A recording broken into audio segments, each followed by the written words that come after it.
صلی بنا رسول اللہ صلی اللہ علیہ وسلم ذات یوم،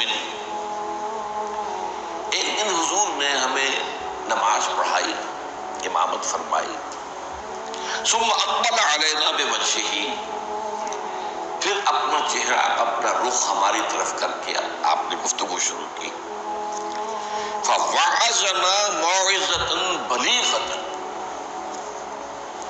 پھر آپ نے ایک ایسا واعظ فرمایا جو بہت ہی دلوں میں اتر جانے والا تھا. بلیغ، بلغ کا پہنچ جانا، تو گویا کہ وہ ہمارے دلوں میں سرایت کر گیا.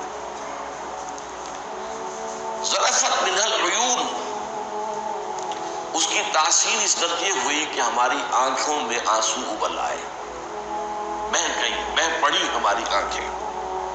ووجلت منہ القلوب، اور ہمارے دل جو ہے دہل گئے، لرز گئے. فقال رجل، تو عرض کیا ایک شخص نے، یا رسول اللہ، اے اللہ کے رسول صلی اللہ علیہ وسلم، کأن هذه موعظۃ مودع، یہ تو ایسا محسوس ہو رہا ہے کہ آپ کا یہ واعظ وداع کرنے والے کا واعظ ہے، یعنی کہ گویا کہ آپ اب ہم سے رخصت ہونے والے ہیں. معلوم ہوتا ہے کہ یہ آخری واعظ ہے جو آپ نے ارشاد فرمایا. اس درجے کا بلیغ اور مؤثر واعظ آپ نے، اور دلوں میں کھپ جانے والا، جس سے آنکھوں میں آنسو کے جو دریا بہنے لگے اور دل جو ہے دہل گئے. تو کأن هذه موعظۃ مودع، وداع کرنے والا، مودع، تو جیسے وہ جاتے ہوئے آخری وقت میں نصیحت کرتا ہے، آپ کی معلوم ہوتا ہے ایسی نصیحت ہے. فأوصنا، تو ہمیں ذرا مزید وصیت فرمائیے کہ آپ ہمیں کیا تاکید کر رہے ہیں. اگر یہ واقعی آپ کا اس دنیا سے رخصتی کا وقت قریب آ گیا ہے تو پھر ہمیں وہ باتیں بتائیے کہ جن کی ہمیں سب سے زیادہ ضرورت ہوگی.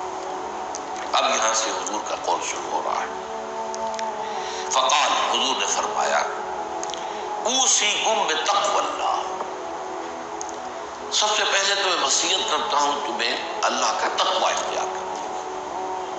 تقوی کے معنی بہت مرتبہ بیان ہو چکے، بچنا.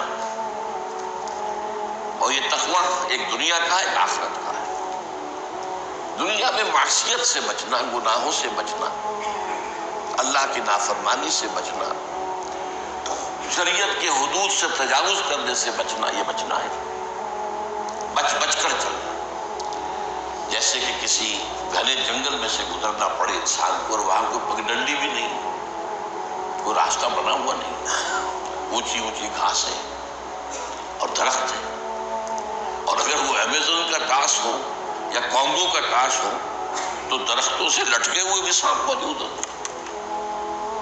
تو ظاہر بات ہے کہ آدمی کس طرح چوکنا ہو کر پھونک پھونک کر قدم رکھے گا، کہیں ایسا نہ ہو کہ کوئی سانپ کنڈلی مارے بیٹھا ہو اور میرا پاؤں اس پر پڑ جائے، یا اور کسی موذی جانور کا کوئی بٹ ہو، کوئی بل ہو اور اس میں میرا پاؤں پڑ جائے.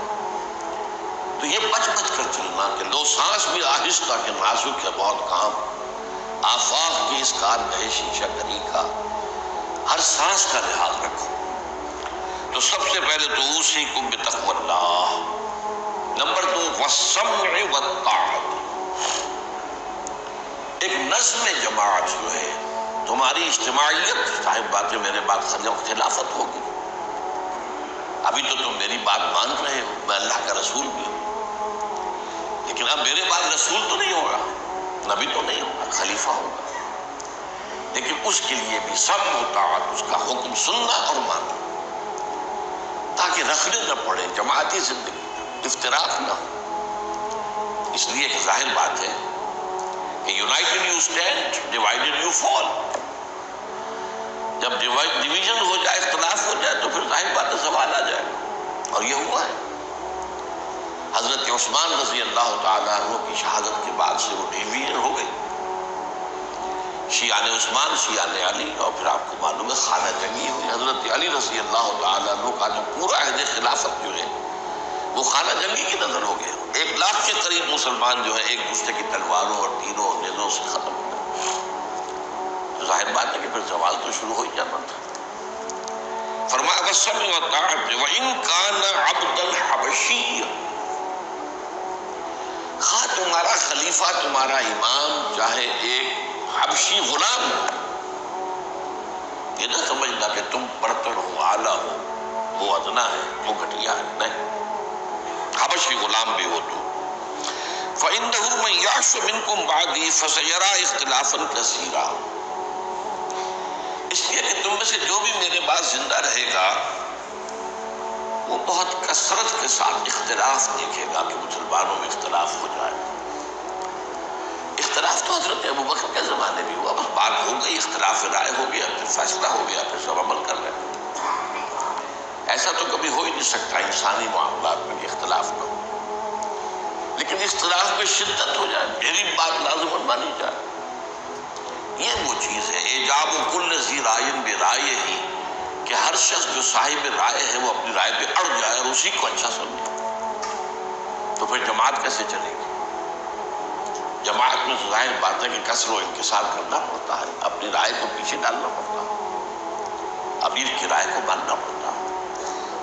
تو فرمایا فَإِنَّهُ مَن يَعْشُ مِنكُم بَعْدِي فَسَيَرَىٰ اخْتِلَافًا كَثِيرًا، اب وہ آیا جو اس موضوع سے متعلق ٹکڑا ہے، فَعَلَيْكُمْ بِسُنَّتِي وَسُنَّتِ الْخُلَفَاءِ الرَّاشِدِينَ الْمَهْدِيِّينَ، تو تم پر واجب ہے کہ میری سنت کو پکڑے رکھنا اور میرے خلفائے راشدین کی سنت کو پکڑے رکھنا، یہ تاکید، ان کی سنت کو مضبوطی کے ساتھ تھامے رکھنا۔ المہدیین، یہ جو خلفائے راشدین ہوں گے یہ مہدی ہوں گے، مہدیین ہدایت یافتہ ہوں گے۔ تمسکوها وعضوها بالنواجذ، دیکھو میری سنت کو اور میرے خلفائے راشدین کی سنت کو اپنے دانتوں سے پکڑ کر رکھو۔ یہ کچلیوں کے دانت جو ہوتے ہیں کسی شے کو پکڑنے کے لیے، درندوں میں آپ کو معلوم ہے یہ لمبی ہوتی ہے کچلیاں، یہ چونکہ زندہ گوشت کو پھاڑنا ہوتا ہے، زندہ جانور کو یہ کچلیاں ہی ہوتی ہیں جو ان کو پھاڑتی ہیں، یہ دانت آگے کے دانت کی کام نہیں کر سکتے۔ ہمارے ہاں چونکہ اب انسان جو ہے کچا گوشت نہیں کھاتا تو کچلیوں کی اتنی ضرورت نہیں ہے، تو چھوٹی ریڈنگ ہے، نشان تو ہے۔ تو فرمایا عضوا علیہا بالنواجذ، اپنی کچلیوں سے، دانتوں سے اسے پکڑ لو۔ وَإِيَّاكُمْ وَالْمُحْدَثَاتِ الْأُمُورِ، اور دیکھو ہرگز نئے پیدا ہونے والے معاملات کی پیروی نہ کرنا، یہ بدعت ہے۔ میں پچھلی مرتبہ بیان کر چکا ہوں، بدعت اور محدثہ، بدعت محدثہ یہ ہم مانی الفاظ۔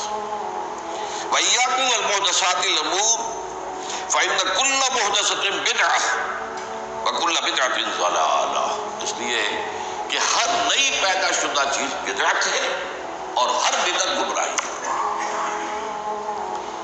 میں نے اس اعتبار سے آپ کو یاد ہوگا کہ بدعت کے جو اسباب پیدا ہیں وہ بھی کل پچھلی مرتبہ بیان کیے تھے۔